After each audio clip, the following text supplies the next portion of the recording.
Cuando hoy se pronuncia el nombre de Karnak, suele pensarse en columnas gigantes, relieves interminables y una escala que parece imposible para una civilización antigua. Pero Karnak no nació como un monumento colosal. No fue concebido como una obra cerrada, ni como un proyecto definido desde el principio.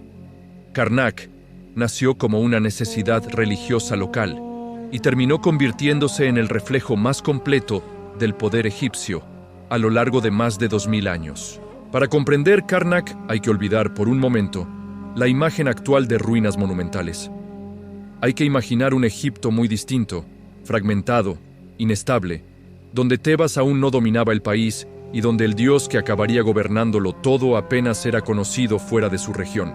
En los tiempos del Imperio Antiguo, cuando las grandes pirámides se alzaban en la meseta de Giza, el centro del poder político y religioso estaba en el norte.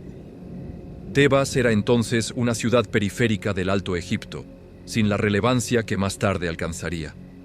Su importancia crecería lentamente, impulsada por una divinidad local, cuyo nombre apenas resonaba más allá de sus fronteras: Amón. Amón era un dios discreto, asociado al aire, a lo invisible, a aquello que existe pero no se ve. No era una deidad solar dominante ni un creador universal.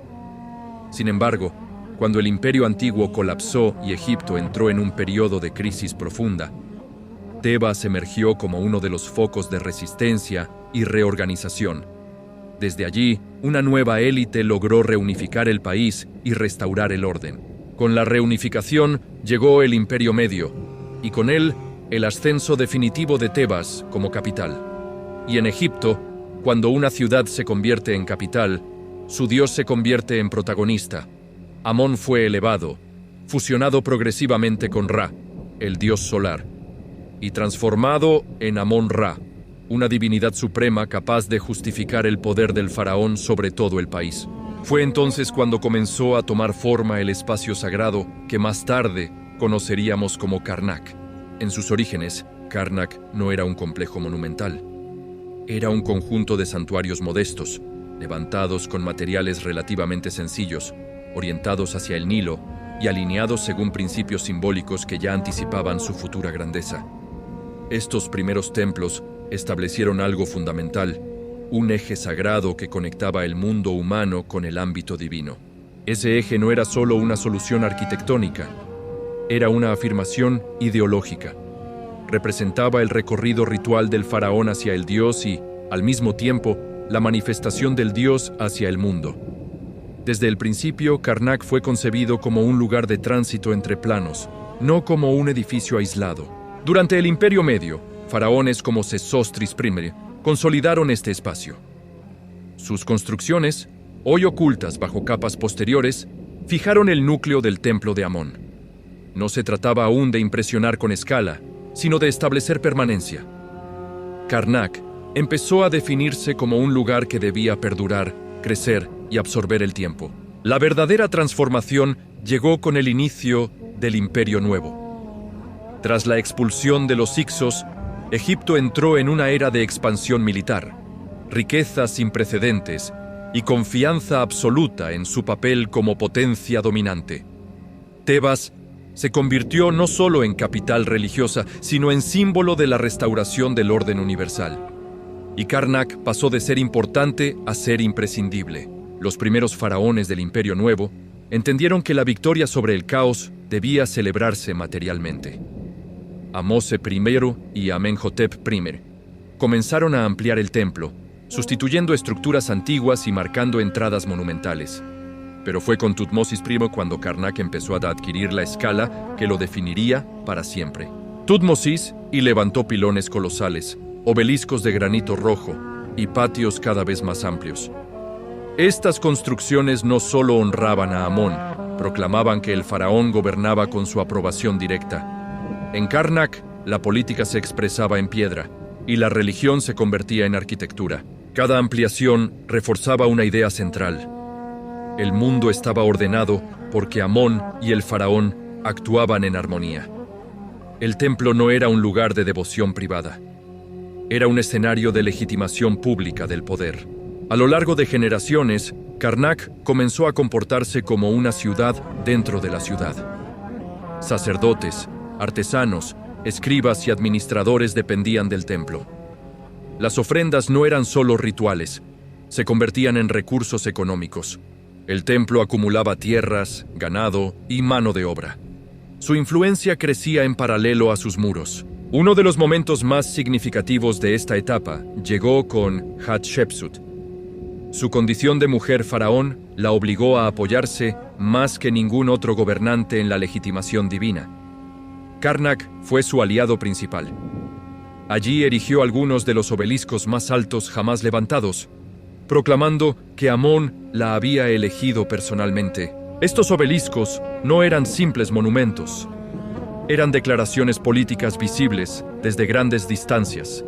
En ellos, Hatshepsut inscribió su nombre y su relación directa con el dios, fijando su autoridad en el paisaje sagrado de Tebas. Tras su reinado, Tutmosis III continuó la expansión.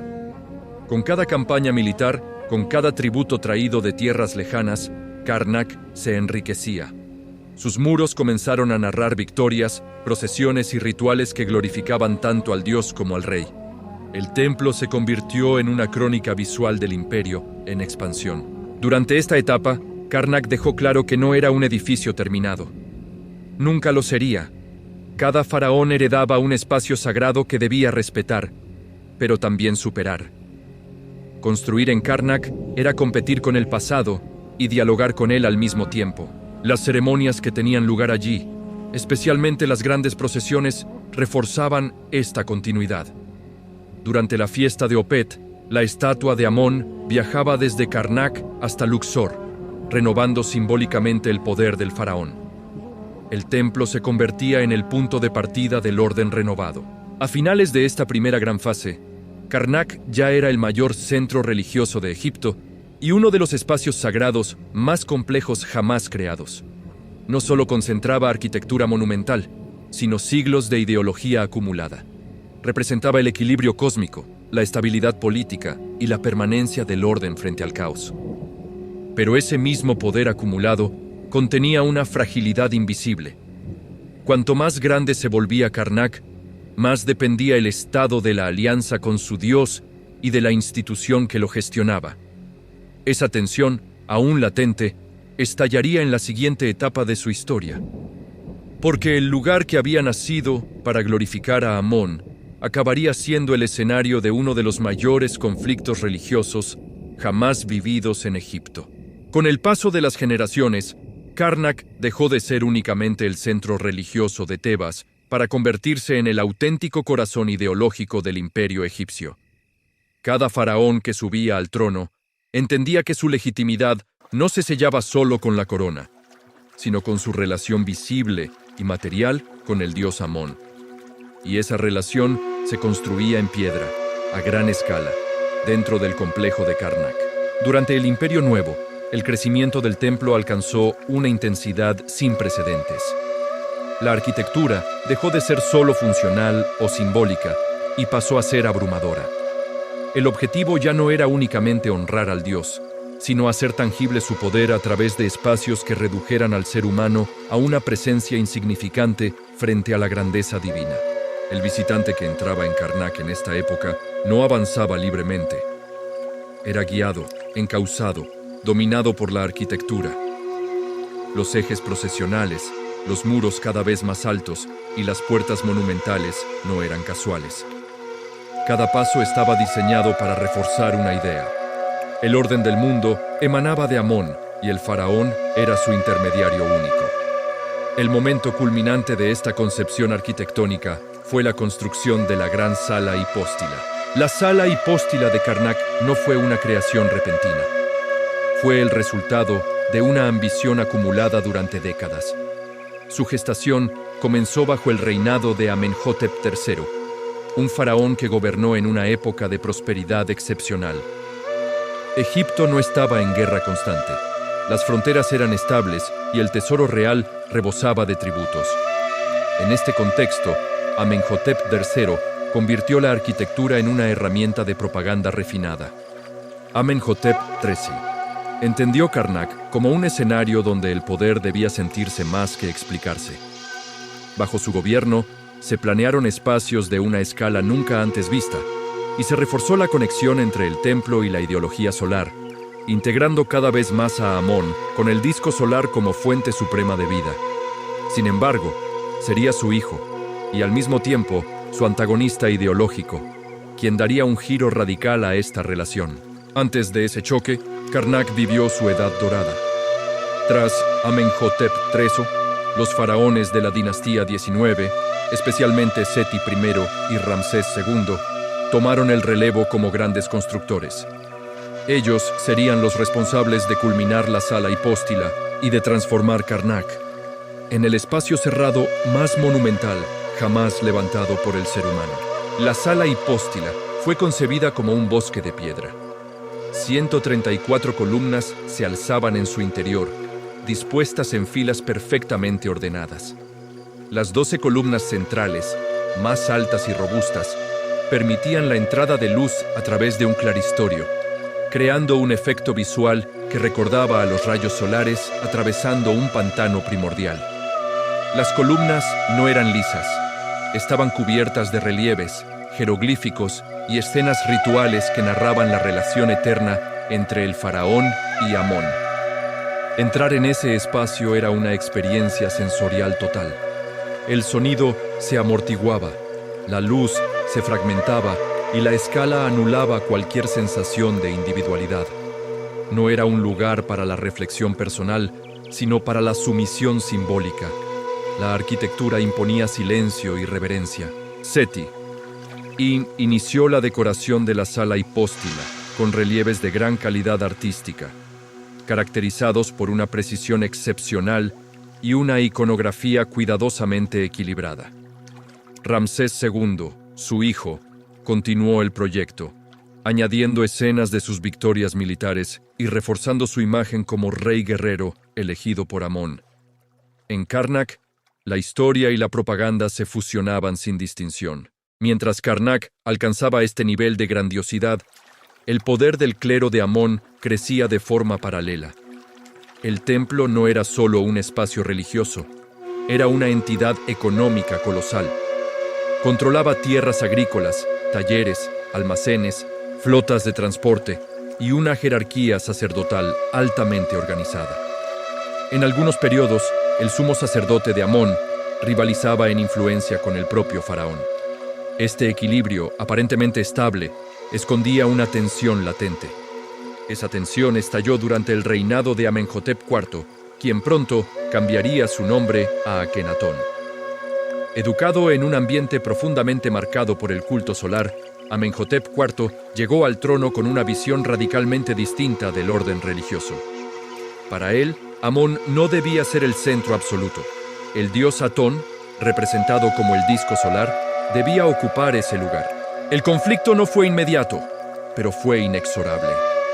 Karnak, como principal bastión de Amón, se convirtió en el símbolo de todo aquello que Akenatón quería reformar o destruir.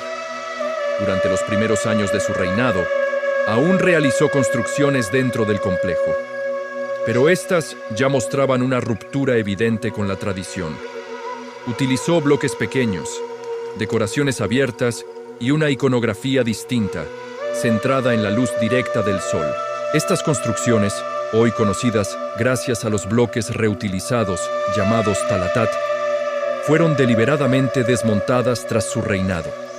Paradójicamente, esa destrucción ha permitido a los arqueólogos reconstruir con enorme detalle los templos efímeros de Akenatón en Karnak. El paso decisivo llegó cuando Akenatón abandonó Tebas y fundó una nueva capital, Ajetatón. Con ese acto, Karnak perdió temporalmente su papel central.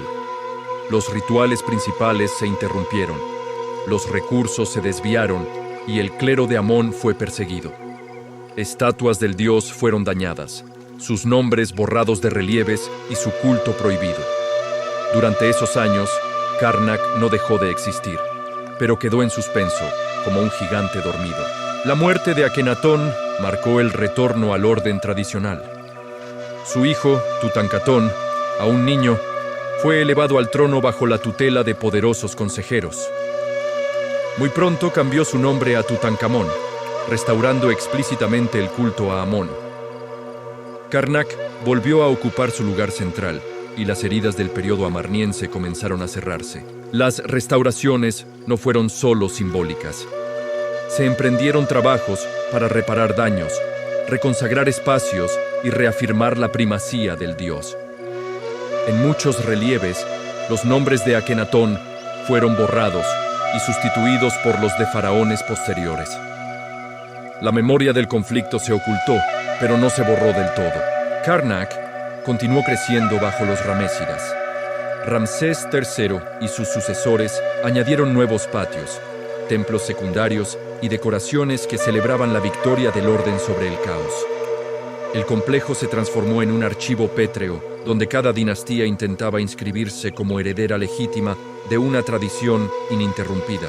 Pero el tamaño de Karnak era ya tan grande que su propia magnificencia se convirtió en un desafío.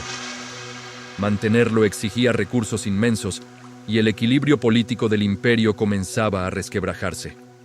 Aún así, durante siglos, Karnak siguió siendo el eje alrededor del cual giraba el poder religioso de Egipto. En este punto de su historia, Karnak había alcanzado no solo su máxima extensión física, sino también su máxima carga simbólica. Era el lugar donde el pasado, el presente y el futuro del reino parecían confluir. Pero ningún monumento, por grande que sea, escapa al paso del tiempo. En la siguiente parte, Karnak entrará en una fase distinta: decadencia, reutilización, reinterpretación y finalmente redescubrimiento. Su legado no desaparecerá, pero cambiará de forma, adaptándose a nuevos poderes, nuevas religiones y nuevas miradas.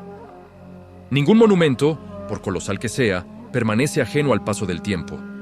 Karnak, que durante siglos había concentrado el poder religioso, político y simbólico de Egipto, entró lentamente en una fase distinta de su existencia. No fue una caída abrupta ni un abandono inmediato. Fue un proceso largo, marcado por transformaciones, adaptaciones y reutilizaciones que reflejaron los cambios profundos que atravesaba el propio país. Tras el esplendor del Imperio Nuevo, Egipto comenzó a fragmentarse. El poder central se debilitó, las dinastías se sucedieron con rapidez, y la autoridad del faraón dejó de ser incuestionable. En este nuevo contexto, Karnak siguió siendo un lugar sagrado, pero ya no era el motor absoluto del orden estatal. Aún así, su peso simbólico era tan grande que ningún gobernante podía ignorarlo. Durante el tercer periodo intermedio, el templo de Amón se convirtió en el centro de un poder peculiar, el de los sumos sacerdotes. En Tebas, estos sacerdotes no solo dirigían el culto, sino que administraban territorios, ejércitos y recursos económicos. En la práctica, gobernaban el Alto Egipto, mientras el norte quedaba bajo el control de faraones con una autoridad cada vez más limitada. Karnak, en esta etapa, no dejó de crecer, pero su crecimiento fue distinto. Las nuevas construcciones ya no buscaban superar a las anteriores en monumentalidad, sino mantener la continuidad. Se restauraron muros, se reforzaron pilones y se añadieron inscripciones que insistían en la legitimidad de quienes controlaban el templo. El mensaje era claro: aunque el país estuviera dividido, el orden de Amón seguía intacto. Con la llegada de las dinastías libias y posteriormente nubias, Karnak adquirió un nuevo significado. Los gobernantes extranjeros comprendieron que dominar Egipto no consistía solo en ejercer el poder militar, sino en integrarse en su tradición religiosa. Por eso, faraones cushitas como Taharka realizaron importantes obras en Karnak, ampliando santuarios y erigiendo columnas que respetaban el estilo clásico egipcio. Estas intervenciones no fueron una simple imitación. Fueron un acto consciente de apropiación simbólica. Al construir en Karnak, los nuevos reyes se inscribían en una cadena milenaria de legitimidad. El templo seguía funcionando como un puente entre el pasado glorioso y un presente incierto. Con el periodo tardío, Karnak entró en una fase de restauración constante. Ya no se levantaban espacios radicalmente nuevos, pero se embellecían los existentes. Faraones como Nectanebo I realizaron obras significativas, especialmente en los accesos monumentales. Estos añadidos, aún visibles hoy, muestran una clara intención de devolver al complejo parte de su antigua grandeza. Sin embargo, Egipto ya no era una potencia independiente durante mucho tiempo. La conquista persa primero y la llegada de Alejandro Magno después transformaron el marco político del país. Bajo los Ptolomeos, Karnak continuó siendo un centro religioso activo. Los reyes griegos adoptaron los rituales egipcios y se presentaron como faraones legítimos ante Amón. Durante este periodo, el templo siguió funcionando, aunque su papel se fue adaptando a un mundo cada vez más helenizado. Se añadieron inscripciones bilingües, se mantuvieron las ceremonias tradicionales y se permitió que la arquitectura egipcia conviviera con nuevas influencias culturales. Karnak se convirtió en un lugar donde el Egipto ancestral dialogaba con el Mediterráneo helenístico. La llegada del dominio romano marcó otro punto de inflexión. Aunque los emperadores romanos respetaron en gran medida los cultos locales, el sistema religioso egipcio comenzó a perder cohesión.